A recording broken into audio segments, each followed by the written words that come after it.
हाँ नमस्कार दोस्तों, मैं Sachin Baguria, assistant professor in Biyani girls college.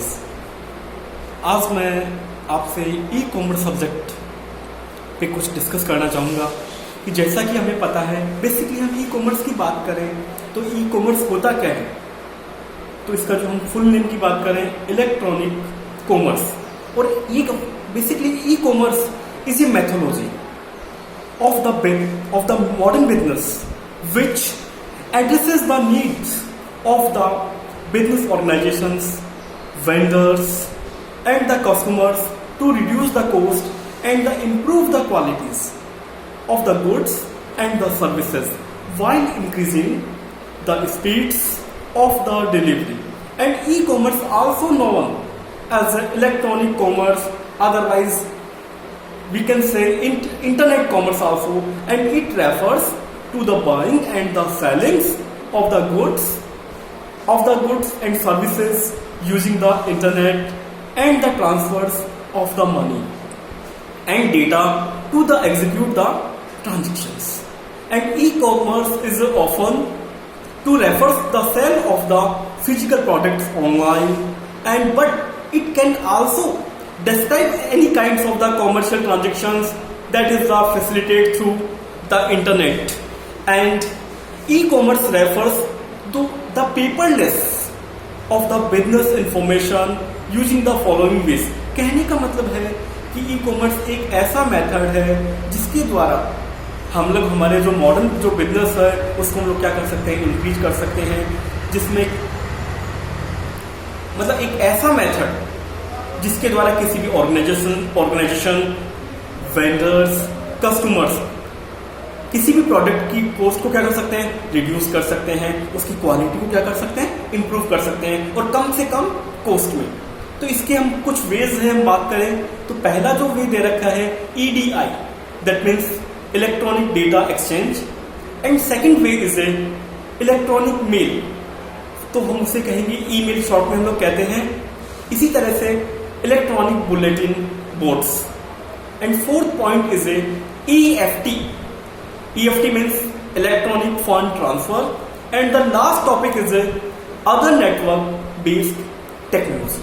तो ये कुछ इसके वेज हैं, और इसके हम बात करें इसके फीचर्स की बात करें ई कॉमर्स की, तो पहला फीचर्स हो सकता है 24/7 सर्विस अवेलेबिलिटी। मतलब हम लोग ई कॉमर्स एक ऐसा फंक्शन है बिजनेस का जिसका हम लोग 24 आवर्स हम लोग यूज कर सकते हैं 7 डेज। सेकंड हम बात करें एडवर्टाइजमेंट, मार्केटिंग काफी आसान रहती है, एंड इम्प्रूव द सेल काफी इम्प्रूव होती है। इसी तरह से काफी क्या करता है, ये सपोर्ट करता है, और सपोर्ट करने के अलावा हम बात करें इन्वेंट्री मैनेजमेंट, इसका मैनेजमेंट काफी आसान रहता है, and the communication improvement, it is the main function of the e commerce function. तो हम लोग कह सकते हैं, तो पहला फंक्शन मैंने आपको बताया 24 आवर्स 7 डेज। सेकेंड पॉइंट मैंने बताया advertising and marketing, and third point improved sale and support and inventory management and the communication improvement. ये कुछ फंक्शंस हैं मैंने आपको बताए। इसके साथ में हम लोग इनमें कुछ टॉपिक्स का हम लोग डिस्कशन करेंगे, जैसा कि फर्स्ट टॉपिक है डिजिटल मार्केटिंग।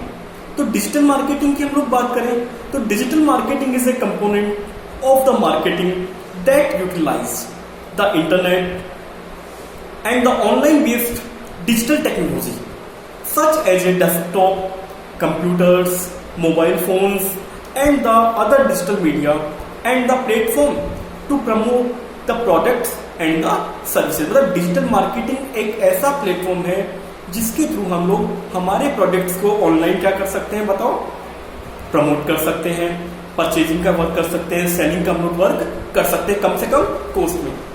इसी तरह से थोड़ा हम लोग आगे बढ़ते हैं तो एक पॉइंट दे रखा है B2B, मतलब इसका हम फुल फॉर्म की बात करें बिजनेस टू बिजनेस। मतलब एक बिजनेसमैन अपने बिजनेस को इंक्रीज करने के लिए, इंप्रूव करने के लिए दूसरे बिजनेस का क्या करता है, यूज करता है। एग्जाम्पल में बहुत अच्छा है आपके सामने, जैसे छोटी व्यापारी है, छोटे व्यापारी यदि मैन्युफैक्चरर से डायरेक्टली एक वे के थ्रू हम लोग यूज करते हैं, जैसे एज ए पोर्टल यूज करते हैं, तो वो भी किसका एग्जाम्पल होगा B2B का। यानी हम शॉर्ट में बात करें तो B2B means business to business, and it refers to the business who sells the product and the service to the disaster management.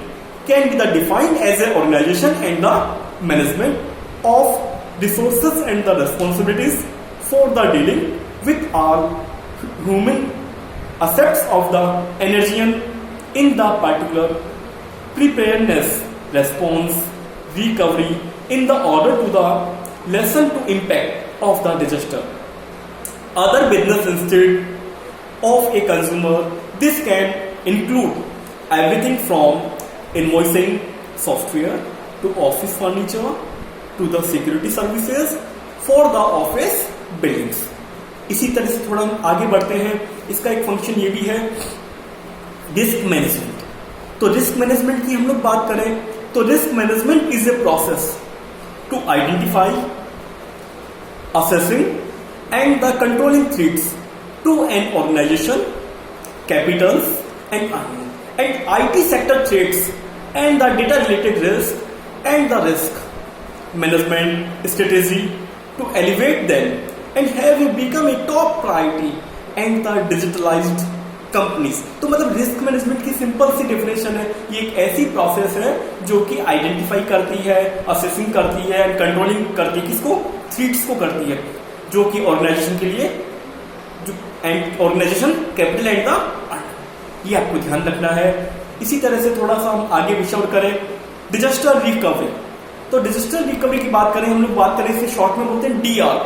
It is an area of the security that aims to protect an organization from the effects of the significant negative events. मतलब इसका main एक ही purpose है, protect करना किसी भी organisation को जो effect of the significant negative events and having a disaster strategy in the places enables an organisation to maintain और quickly resume mission critical functional following a distribution. तो दोस्तों आज का हमारा विषय था ई कॉमर्स क्या है, और ई कॉमर्स के हम लोग फंक्शंस हम लोगों ने पढ़े और इसके कुछ पार्ट्स पढ़े. धन्यवाद दोस्तों, सुनने के लिए बहुत बहुत धन्यवाद.